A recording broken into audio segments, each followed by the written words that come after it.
Morning বন্ধুরা, কেয়া রান্নাঘরে সবাইকে স্বাগত। আশা করি সবাই ভালো আছেন। আজ আমি একটা পাতলা মাছের ঝোল করে দেখাবো, ট্যাংরা মাছের, একদম সামান্য উপকরণ দিয়ে। আমি মাছটাকে ভাজা করে নিয়েছি, কড়াইতে অল্প করে সর্ষের তেল দিয়ে দিয়েছি।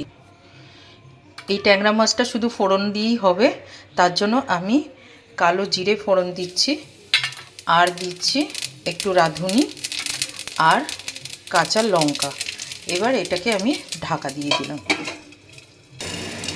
এই ফোড়নের ফ্লেভারেই মাছের ঝোলটা রান্না হবে। এবার ঢাকাটা উঠিয়ে নিচ্ছি, দিয়ে দেবো যে মাছটা ভাজা করে রেখেছিলাম। এই যে জল দিয়ে নিয়েছি, ছেড়ে দিচ্ছি।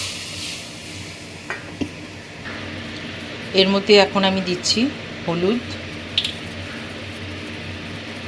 নুন আর দিচ্ছি কাঁচা লঙ্কা। কাঁচা লঙ্কা আপনারা যে যেমন ঝাল খাবেন, তবে এটাতে একটু টান ঝাল টান নুন হলে খুব ভালো হয় ঝোলটা খেতে। 10 মিনিট পর বন্ধুরা আমি ফিরে এসেছি। আমার মাছের ঝোল সম্পূর্ণভাবে তৈরি হয়ে গেছে। এখন গ্যাস অফ করার আগে আমি একটু সর্ষের তেল দিচ্ছি আর দিচ্ছি ধনে পাতা। এটা দিয়ে কিছুক্ষণ আবার আমি রেখে দেবো গ্যাস অফ করে ঢাকা দিয়ে। আমি এখন ঢাকা সরিয়ে নিয়েছি। লক্ষ্মী পুজো অথবা যে কোনো উপোস, লক্ষ্মী পুজোর পরেই আমরা এই মাছের ঝোলটা খাই। এটা দিয়ে ভাত খেতে দারুণ লাগে।